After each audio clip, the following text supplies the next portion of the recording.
El universo es energía, frecuencia y vibración.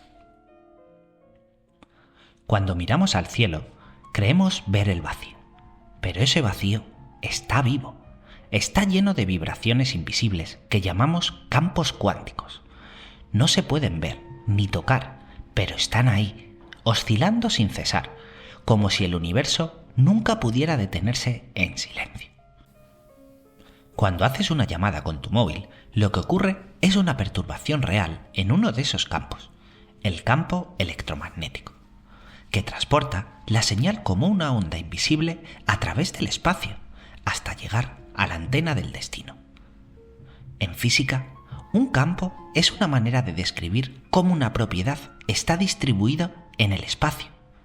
En cuántica, ese campo no es continuo, sino una red de probabilidades discretas, dónde podría estar una partícula, cuánta energía puede tener o cómo podría influir en su entorno.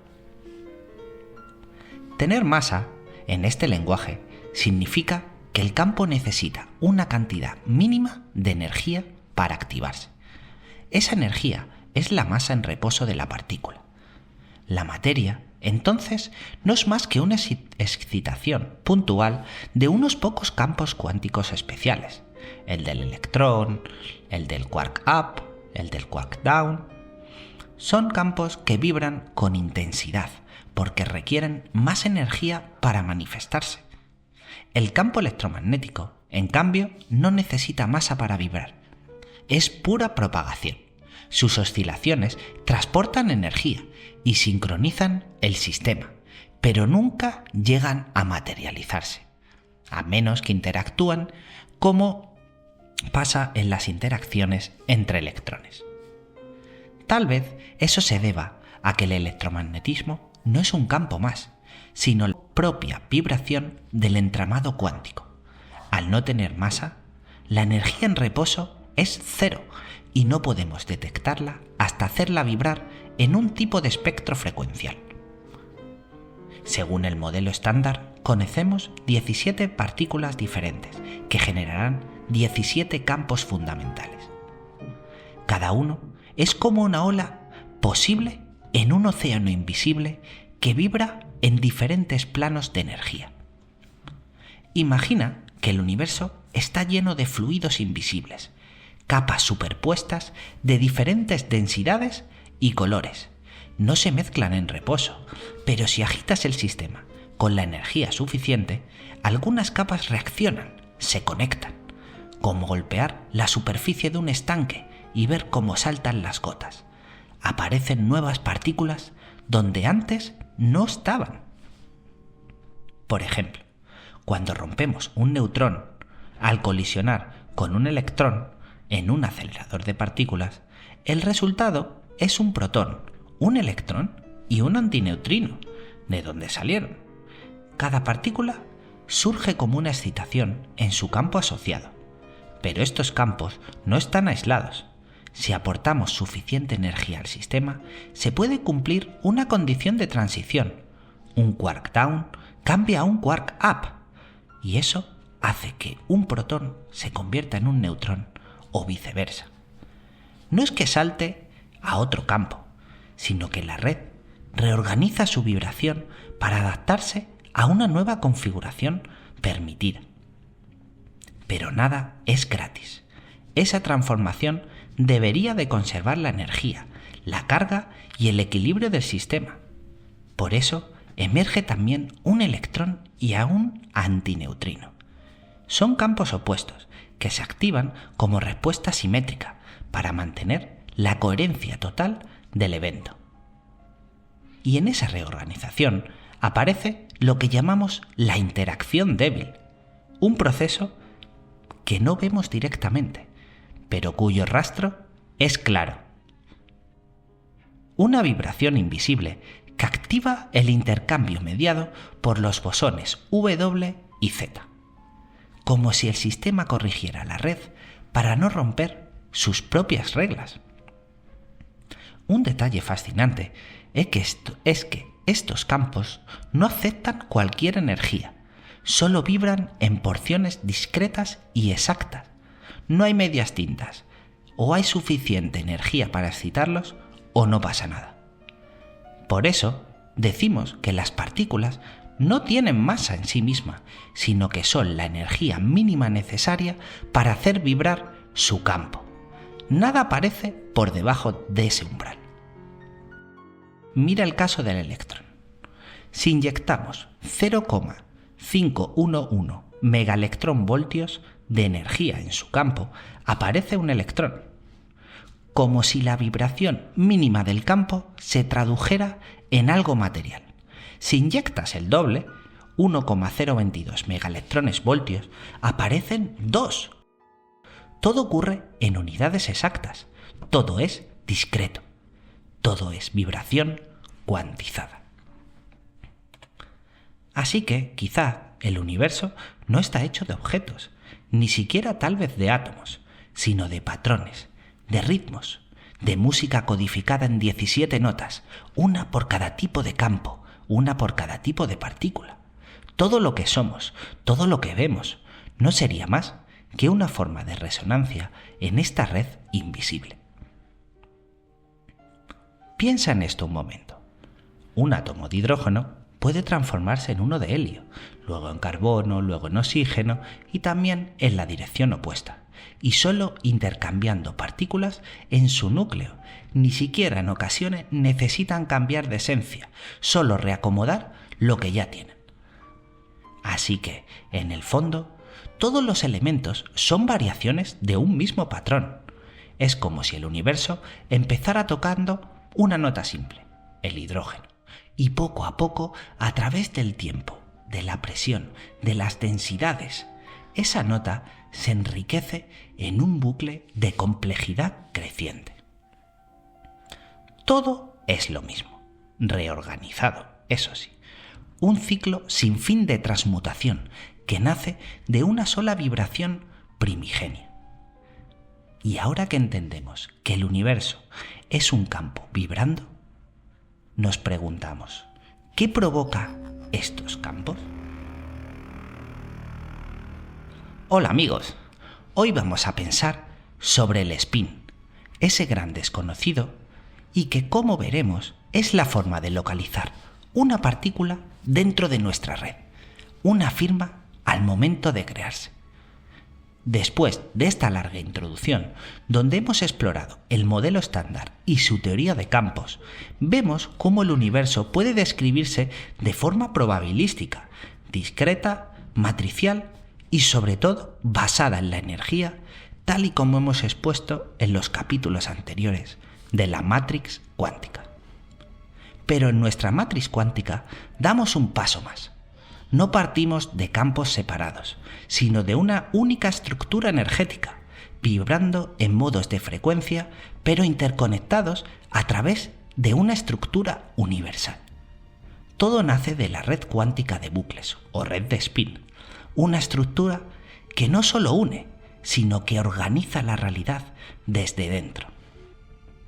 Y ahora es el momento de introducir una discrepancia clave con el modelo estándar.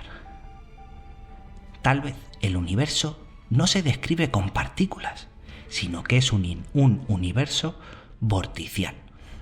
¿Qué significa esto?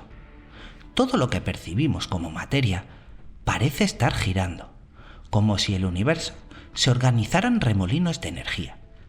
Ese giro no es exactamente el spin, pero sí podría ser el origen de lo que interpretamos como masa, como una inercia natural que emerge del giro interno de la red. El spin, en cambio, es una propiedad cuántica más profunda, una orientación magnética, no eléctrica, que genera en las partículas lo que llamamos el momento magnético. Técnicamente, ese es el nombre que se le da al efecto observable del spin. Pero aquí hay un detalle curioso. Una partícula puede tener spin sin necesariamente tener un momento magnético. Por eso, más que una simple rotación, prefiero explicarlo como una dirección interna en el espacio cuántico, una especie de polarización estructural que nace del estado de la red misma. Las partículas que llamamos materia, tienen spin 1/2, lo que implica una dualidad, una dirección, una elección. Porque ese 1/2 significa cómo reacciona a la polaridad del campo magnético.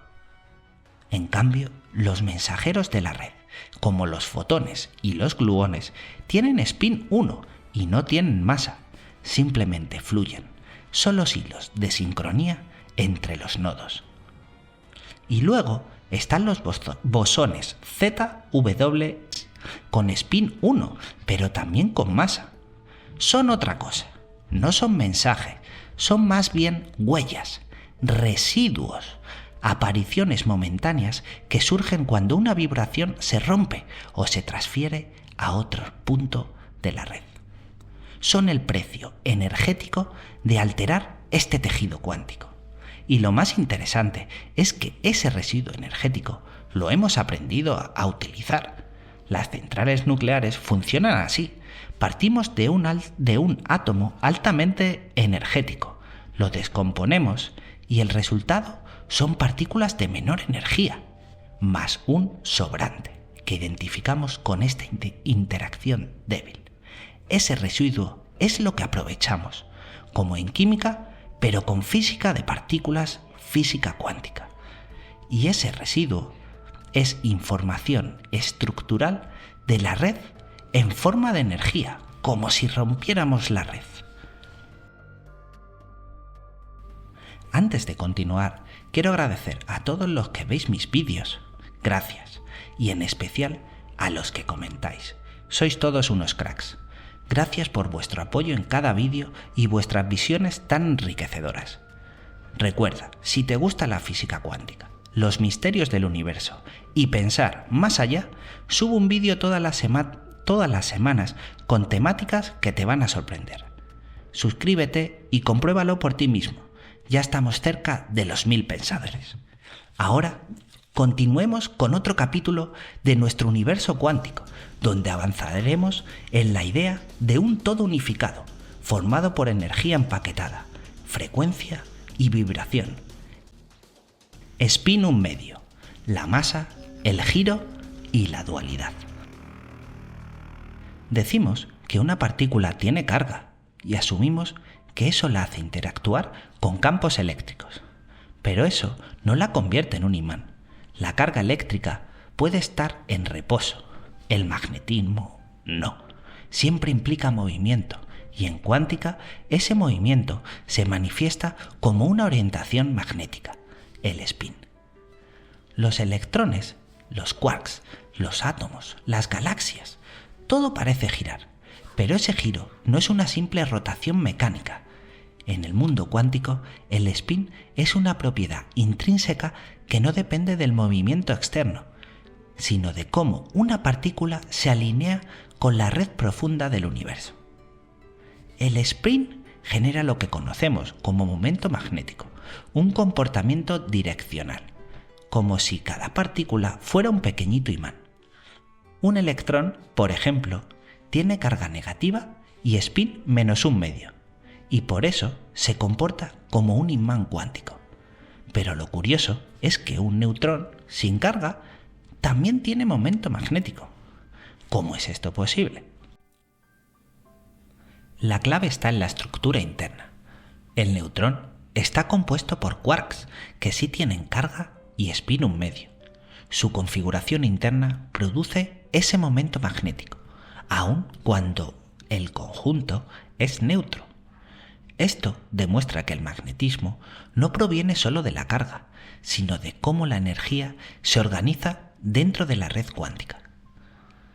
El spin, entonces, no es solo una propiedad numérica, es una coordenada cuántica, una dirección interna, una alineación con el tejido del universo. Cada partícula está anclada a la red electromagnética, un campo de energía cero en reposo, y su spin revela cómo está sintonizada con esta red. El electromagnetismo como red fundamental. ¿Por qué todo gira? ¿Por qué los electrones tienen dirección? ¿Por qué incluso las partículas neutras responden a campos magnéticos? El giro universal no parece casual. La rotación es una firma de campo, y ese campo, en el nivel cuántico, no puede ser gravedad. Ni en la teoría de campos, ni en la teoría de bucles, ni en la mecánica cuántica existe un campo gravitacional bien definido. El campo que sí lo impregna todo es el electromagnético. El electromagnetismo no tiene masa, no necesita un volumen. Su mensajero, el fotón, es puro movimiento, energía en forma de frecuencia. Y esa frecuencia, esa dirección vibracional, podría ser la base de todo. El spin cuántico sería entonces la forma en la que las partículas se orientan dentro de este campo. Una fase, una polarización, una elección. ¿Y las partículas que no tienen spin un medio? Hasta ahora hemos hablado de las partículas que forman la materia, aquellas que necesitan elegir, anclarse, vibrar entre dos estados. Pero ¿qué ocurre con las que no se rigen por esa dualidad? ¿Qué pasa con los mensajeros? El fotón, por ejemplo, no tiene masa ni carga y su spin es 1. Eso significa que no se ve afectado por el campo electromagnético, porque es el propio campo. No es atraído ni repelido, no necesita anclaje. El fotón es una vibración libre en la red, una onda que sincroniza a las partículas sin necesidad de elegir entre dos planos.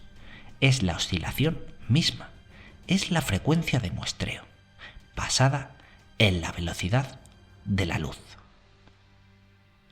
Algo similar ocurre con los gluones. Aunque están confinados en el interior de los núcleos, también tienen spin 1 y carecen de la dualidad propia de los spines 1 medio. Pero los gluones no son materia, son vínculos. No se propagan libremente porque su función es otra: mantener la coherencia en la red de color, comprimiéndola a los protones y neutrones en una estructura estable y diminuta. Y luego están los bosones W y Z, también con spin 1, pero a diferencia del fotón y del gluón, ellos sí tienen masa. Esto los vuelve únicos. Son vibraciones que, aunque no eligen como los fermiones, sí cargan dirección, peso y propósito. No anclan, pero están en continua interferencia. No tienen dualidad, no detonan cambios. El bosón W altera estados, invierte roles. El Z, aunque neutro, marca su presencia. Ambos son testigos de que la red no solo comunica, también corrige. Su spin 1 los sitúa entre los mensajeros, pero su masa los convierte en ecos densos de un instante crítico, momentos donde la red necesitó reescribirse. Y por último está el bosón de Higgs. En el modelo estándar es el origen de la masa, pero en esta visión cumple una función aún más profunda. Representa el estado de la red. No es un mensajero, sino un mapa, una imagen estática del sistema en un instante, un snapshot cuántico del universo, codificado en un entramado electromagnético que estructura todo lo existente. El campo de Higgs sería así la fotografía del presente, un registro de las condiciones y posibles caminos que evolucionarán en la red. Por eso, los bosones no necesitan spin 1 medio. No son materia, no eligen, no anclan, no tienen dualidad. Son solo correcciones, conexiones y estados. Tal vez no estamos observando las partículas individuales, sino fragmentos funcionales de una red unificada. Los fermiones serían los nodos que emergen de la dualidad, y los bosones las reglas que sincronizan estos nodos. Los fotones marcarían el ritmo, son la luz, pero también son el tempo. Los gluones sostienen la estructura, evitan que la red colapse desde dentro. Y los bosones W, Z y Higgs ajustan la red cuando algo amenaza con romper su armonía. No son actores, son el guión, el sistema operativo, el algoritmo de coherencia cuántica que permite la evolución.